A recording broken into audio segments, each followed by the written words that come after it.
काफी वक्त पहले की बात है। एक शहर में एक स्कूल था। इस स्कूल में काफी अमीर अमीर घरानों के बच्चे पढ़ा करते थे। उस स्कूल में एक रूल था कि बच्चों को प्यार के साथ पढ़ाना है, किसी के साथ भी सख्ती नहीं करनी और बच्चों को मारने की इजाजत तो बिल्कुल भी नहीं थी।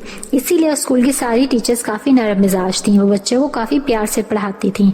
इसी स्कूल में एक दिन एक नई टीचर आती है।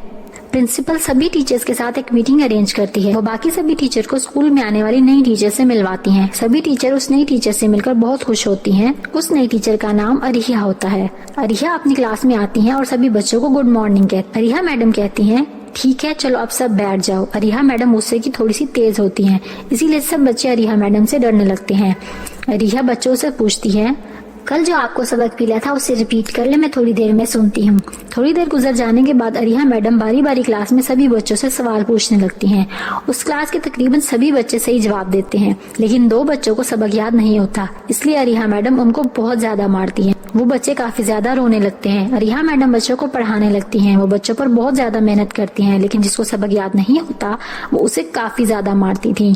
इसलिए मार के डर से बच्चे सबक याद करके आते थे। कुछ दिनों के बाद प्रिंसिपल मैडम सभी क्लासेस में जाती हैं और विजिट करती हैं। वो देखती हैं बाकी क्लासों में बच्चों को सबक याद नहीं होता, लेकिन अरिया मैडम की क्लास में सभी बच्चों को सबक याद होता है। वो ये देखकर काफी ज्यादा खुश होती हैं और फिर ब्रेक टाइम में टीचर्स मीटिंग बुलाती हैं और सभी टीचर्स को डांटती हैं और कहती हैं, आप सब बच्चों पर ध्यान नहीं दे रही। मुझे तो लगता है आप सब स्कूल में सिर्फ एक ड्यूटी पूरी करने आती हैं। अरिया मैडम की तरह दिल से बच्चों को पढ़ाया करें। ये सुनकर टीचर कहती हैं, मैडम हम बच्चों को अपनी तरफ से काफी मेहनत से पढ़ाते हैं। अचानक अरिया मैडम कहती हैं, प्रिंसिपल मैडम कुछ दिनों के बाद बच्चों के एग्जाम शुरू होने वाले हैं। मैं चाहती हूँ मैं बच्चों की एक्स्ट्रा क्लासेस भी लूँ ताकि हमारा स्कूल शहर में मौजूद सभी स्कूलों में टॉप करे। ये सुनकर प्रिंसिपल काफी खुश हो जाती है और कहती है, ठीक है मैडम, आप कल से ही बच्चों की एक्स्ट्रा क्लासेस ले सकती हैं। आज सभी बच्चे अपने घरों में इन्फॉर्म कर देंगे। प्रिंसिपल मैडम बाकी टीचर्स की तरफ देखकर कहती हैं, आप भी बच्चों की एक्स्ट्रा क्लासेस लेना शुरू कर दें। मुझे आपकी क्लासेस का रिजल्ट भी 100% चाहिए। ये सुनकर बाकी टीचर्स परेशान हो जाती हैं। अगले दिन स्कूल की छुट्टी हो जाने पर सभी टीचर एक्स्ट्रा क्लास लेने लग जाती हैं। अरिया मैडम भी एक्स्ट्रा क्लास ले रही होती हैं। वो एक बच्चे को बुलाकर बोर्ड पर सवाल हल करने का कहती हैं। उस बच्चे को उसका जवाब नहीं आ रहा होता, फिर वो उसे काफी ज्यादा मारती हैं। एक्स्ट्रा क्लासेस की वजह से घर जाते हुए काफी अंधेरा हो जाता था, जिसकी वजह से बाकी टीचर्स काफी ज्यादा परेशान थी। अरिया मैडम उनको परेशान देखकर कहती हैं, आप लोग परेशान ना हो, आप सब स्कूल की छुट्टी होते ही घर चले जाया करेंगे। अगर हम चले जाया करेंगे तो हमारी क्लासेस कौन लेगा, और अगर प्रिंसिपल मैडम को पता चल गया तो वो बहुत गुस्सा करेंगी। आप सबकी क्लासेस भी मैं ले लिया करूंगी और प्रिंसिपल मैडम को पता भी नहीं चलेगा। ये सुनकर बाकी टीचर्स खुश हो जाती हैं। अब से अरिया मैडम सबकी एक्स्ट्रा क्लासेस लेने लगती हैं। एक दिन अरिया मैडम क्लास ले रही होती हैं और वो इरम की फटी हुई नोटबुक देखती हैं तो उन्हें काफी ज्यादा गुस्सा आता है और वो उसे मारती हैं।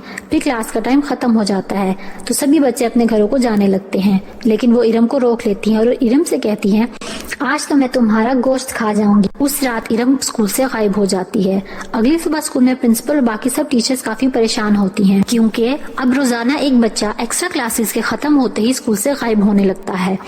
अगली सुबह फिर से सारे शहर के लोग और टीचर्स परेशान होते हैं। प्रिंसिपल सोचती हैं, हमारे स्कूल में आज से पहले तो ऐसा कभी नहीं हुआ। मुझे लगता है बच्चों को लेट छुट्टी होने की वजह से अंधेरे में कोई बच्चों को गायब कर रहा होता है, कोई बच्चों को गायब कर रहा है। फिर वो सभी टीचर्स को इकट्ठा करके कहती हैं, मुझे लगता है शहर में कोई जानवर आया हुआ है और वो बच्चों को खा रहा है। इसीलिए आज से कोई भी एक्स्ट्रा क्लास नहीं होगी ताकि बच्चे दिन की रोशनी में ही अपने घर जा सके।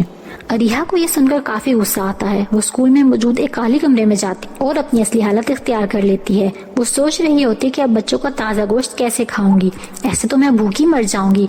अचानक उस कमरे में प्रिंसिपल आ जाती हैं और अरिया को एक चुड़ैल के रूप में देखकर डर जाती हैं और कहती हैं, तुम एक टीचर नहीं बल्कि चुड़ैल हो और हमारे स्कूल के बच्चों का गोश्त भी तुम ही खा रही हो। प्रिंसिपल मैडम उसे इस हालत में देखकर काफी डर जाती हैं। वो चुड़ैल कहती है, मुझे बच्चों का गोश्त खाना पसंद है और मैं वही खाकर जिंदा रहती हूँ, लेकिन आज तो मैं तुम्हें खाऊंगी। ये सुनकर प्रिंसिपल मैडम चिल्लाने लगती हैं। इतने में स्कूल का सारा स्टाफ वहाँ पहुँच जाता है। स्कूल का पीएन वो जल्दी से बाहर जाता है और दरख्त से एक लकड़ी उठाकर लाता है और माचिस की मदद से उस पर आग लगाता है और अंदर जाकर वो आग लगी हुई लकड़ी उस चुड़ैल की तरफ फेंक देता है तो उस चुड़ैल को आग लग जाती है। वो आग आहिस्ता आहिस्ता उस चुड़ैल को जला रही होती है। ये देखकर स्कूल के सभी टीचर्स बहुत खुश होते हैं। प्रिंसिपल मैडम स्कूल के पीएन की हौसला अफजाई के लिए उसे एक इनाम भी देती हैं। चुड़ैल के खत्म होने के बाद अब फिर से स्कूल में पढ़ाई होने लगती